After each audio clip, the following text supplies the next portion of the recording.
நீங்கள் இணைந்து கொண்டிருப்பது துளிரின் பிரதான செய்திகளுடன். முதலில் தலைப்புச் செய்திகள். இலங்கை கடற்பரப்பில் ஈரானிய கப்பல் மீதான தாக்குதல் குறித்து வெளியாகிய தகவல். இனி இவர்களுக்கு எரிபொருள் வழங்கக்கூடாது, வெளியாகிய முக்கிய அறிவிப்பு. ஒவ்வொரு புதன்கிழமையும் விடுமுறை, அரசு ஊழியர்கள், பாடசாலைகள், பல்கலைக்கழகங்களுக்கு புதிய தகவல். யாழ் போலீஸ் நிலையத்தில் தீ விபத்து, சான்று போருங்களுக்கு ஏற்பட்ட கதை. நாட்டில் மின்சார விநியோகம் தொடர்பில் வெளியாகிய புதிய தகவல். பல்கலைக்கழக மாணவனின் மோசமான செயல். அனைத்து அரசாங்க விழாக்களும் தற்காலிகமாக ரத்து. தென் கடற்பரப்பில் சுற்றி வளைக்கப்பட்ட மீன்பிடி படகில் காத்திருந்த அதிர்ச்சி. அரிசி விலையில் மாற்றமா, போலீசார் அதிரடி தகவல். தொடர்பென விரிவான செய்திகள்.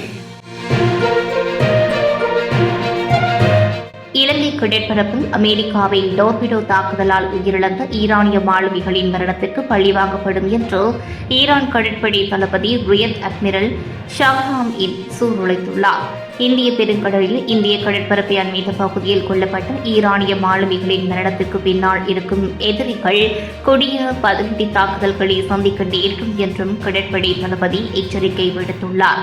நாங்கள் எமது தியாகிகளின் ரதத்துக்கு பழி வாங்குவோம், எதிரி சற்றும் எதிர்பார்க்காத இடத்தில் இருந்து மரண அடி கொடுப்போம் என்றும் அவர் குறிப்பிட்டுள்ளார். எரிபொருள் பெறுவதற்காக வரிசையை மீறி வருபவர்கள் எவருக்கும் அதற்கான சந்தர்ப்பம் வழங்கப்பட மாட்டாது என போக்குவரத்து கட்டுப்பாடுகள் மற்றும் வீதி பாதுகாப்பு பிரிவுக்கு பொறுப்பான பிரதி போலீஸ் மா அதிபர் WPJ சேனாதீர தெரிவித்துள்ளார். ஊடகங்களுக்கு கருத்து தெரிவித்த அவர், சில சாரதிகள் வரிசையை மீறி எரிபொருள் பெற முயற்சிக்கும் போது அமைதியற்ற சூழல் ஏற்பட வாய்ப்புகள் உள்ளதாகவும் குறிப்பிட்டுள்ளார். எனவே வரிசைக்கு புறம்பாக வருபவர்களுக்கு எரிபொருள் வழங்க வேண்டாம் என எரிபொருள் நிரப்பு நிலைய உரிமையாளர்களுக்கும் போலீசாருக்கும் அறிவுறுத்தப்பட்டுள்ளதாக பிரதி போலீஸ் மாதிபர் WPJ சேனாதீர தெரிவித்துள்ளார்.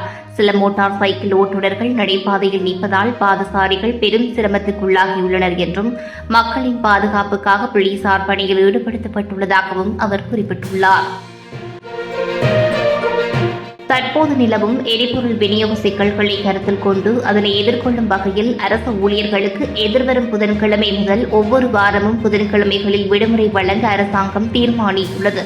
அரசாங்க தகவல் திணைக்களத்தில் நடைபெற்ற ஊடக விசேட சந்திப்பின் போது அத்தியாவசிய சேவைகள் ஆணையாளர் நாயகம் இதனை குறிப்பிட்டுள்ளார். மேலும் வாரத்தில் ஏனைய 4 வேலை நாட்களிலும் எத்தனை பணியாளர்களை பணிக்கு அளிக்க வேண்டும் என்பது குறித்த முடிவை எடுப்பதற்கான அதிகாரம் அரசு நிறுவனங்களின் பிரதானிகளுக்கு வழங்கப்பட்டுள்ளதாகவும் அவர் தெரிவித்துள்ளார். கோப்பாய் போலீஸ் நிலைய வளாகத்தில் ஏற்பட்ட தீ விபத்தில் போலீஸ் நிலைய பெயர் பலகை முற்றாக எரிந்து நாசமாகியுள்ளது. அத்துடன் வழக்கொன்றின் சான்று பொருளாக போலீஸ் நிலையத்தில் வைக்கப்பட்டிருந்த படகொன்றும் தீயில் எரிந்துள்ளது. போலீஸ் நிலைய வளாகத்தில் காணப்பட்ட குப்பைகளை நேற்று மாலை போலீசார் எரித்த வேளையில் அந்த தீ பரவி பலகை மற்றும் படகு போன்ற மாநிலத்தில் இருந்த எல்லாவற்றையும் எரித்து நாசமாகியுள்ளது. அதனை அடுத்து போலீசார் தீயை அணைக்க நடவடிக்கை எடுத்ததுடன் யாழ் மாநகர சபை தீயணைப்பு பிரிவினருக்கு அறிவிக்கப்பட்டதை அடுத்து சம்பவ இடத்துக்கு விரைந்த தீயணைப்பு பிரிவினர் போலீசாருடன் இணைந்து தீயை அணைத்துள்ளனர். நாட்டில் மின்சார விநியோகத்தில் தற்போது எவ்வித சிக்கல்களும் அடையாளம் காணப்படவில்லை என்றும் மின்சார விநியோகத்தை பாதிப்பின்றி முன்னெடுக்க தேவையான நடவடிக்கைகள் எடுக்கப்பட்டுள்ளதாகவும் எரிசக்தி அமைச்சர் அறிவித்துள்ளது. மழைவீழ்ச்சி குறைவு மற்றும் நிலக்கரி இறக்குமதி தாமதம் குறித்த அச்சங்களுக்கு மத்தியில் இந்த விளக்கம் அளிக்கப்பட்டுள்ளது. இது தொடர்பாக ஊடகங்களுக்கு கருத்து தெரிவித்த எரிசக்தி பிரதி அமைச்சர், மின்சார விநியோகத்தை பாதிப்பின்றி முன்னெடுக்க தேவையான நடவடிக்கைகள் எடுக்கப்பட்டுள்ளதாக குறிப்பிட்டார். சமூக வலைதளங்களில் பரவி வரும் நிலக்கரி தாமதம் குறித்த செய்திகளுக்கு பதிலளித்த அவர், சில கப்பல்கள் மே 26 வரை கால அவகாசம் கோரியுள்ள போதிலும் ஏனைய நிலக்கரி தொகுதிகள் ஏற்கனவே நாட்டை நோக்கி வந்து கொண்டிருப்பதாக தெரிவித்தார். இதனால் மின் உற்பத்தியில் பாதிப்பு ஏற்படாது என்றும் அவர் குறிப்பிட்டுள்ளார். காலி கடல்சார் பல்கலைக்கழக மாணவன் ஒருவன் காலி பிரதேச ஊழல் தடுப்பு பிரிவின் அதிகாரிகளால் படகுளவில் உள்ள அவரது வீட்டில் 1800 மில்லிகிராம் ஐஸ் போதைப் பொருட்களுடன் கைது செய்யப்பட்டுள்ளார். குறித்த இளைஞர் 25 வயதுடையவர் என்றும் தற்போது காலிகடல் பல்கலைக்கழகத்தில் படித்து வருவதாகவும் போதை பழக்கத்துக்கு அடிமையானவர் என்றும் தெரியவந்துள்ளது. சந்தேக நபரிடம் இருந்து மோட்டார் சைக்கிள் ஒன்றும் பறிமுதல் செய்யப்பட்டுள்ளது. சந்தேக நபர் நீதிமன்றத்தில் ஆஜர்படுத்தப்படுவதற்காக படகுள போலீசாரிடம் ஒப்படைக்கப்பட்டுள்ளதுடன் பலப்பட்டிய நீதிவான் நீதிமன்றத்தில் ஆஜர்படுத்தப்பட உள்ளார். சகல அரசு விழாக்கள், உற்சவங்கள், சம்மேளனங்களையும் தற்காலிகமாக ரத்து செய்யவும், பாரிய ஒன்று கூடல்களை வரையறுக்கவும் பொது நிர்வாக அமைச்சு தீர்மானித்துள்ளது. தற்போது நிலவும் எரிபொருள் விநியோக சிக்கல்களை கருத்தில் கொண்டு குறித்த நடவடிக்கை எடுக்கப்பட்டுள்ளதாகவும் தெரிவிக்கப்படுகிறது.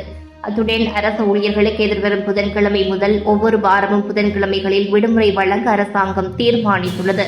அரசு ஊழியர்களுக்கு மேலதிகமாக அனைத்து அரசு பாடசாலைகளும், பல்கலைக்கழகங்கள் மற்றும் நீதிமன்றங்களுக்கும் புதன்கிழமை விடுமுறை தினமாக அறிவிக்கப்பட்டுள்ளதாக அத்தியாவசிய சேவைகள் ஆணையாளர் நாயகன் குறிப்பிட்டுள்ளார்.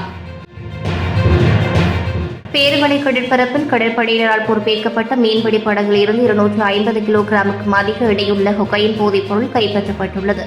இதன் மதிப்பு 1 பில்லியன் ரூபாவுக்கும் அதிகம் என தெரிவிக்கப்பட்டுள்ளது. குறித்த மீன்பிடி படகில் இருந்த 6 மீனவர்களும் கடற்படையினரால் கைது செய்யப்பட்டுள்ளனர்.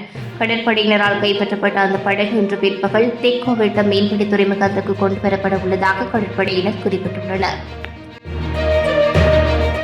அரசாங்கத்திடம் 3 மாதங்களுக்கு தேவையான அரிசியை கொள்வனவில் காணப்படுவதாகவும் குறிப்பிடப்பட்டுள்ளது. கொழும்பில் நடைபெற்ற ஊடக சந்திப்பின் போது வர்த்தக அமைச்சர் வசந்த சமரசிங்க இதனை குறிப்பிட்டுள்ளார்.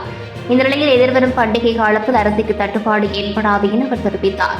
இதன் அடிப்படையில் அரிசியின் விலை அதிகரிக்கப்படாது என்றும் அவர் குறிப்பிட்டுள்ளார்.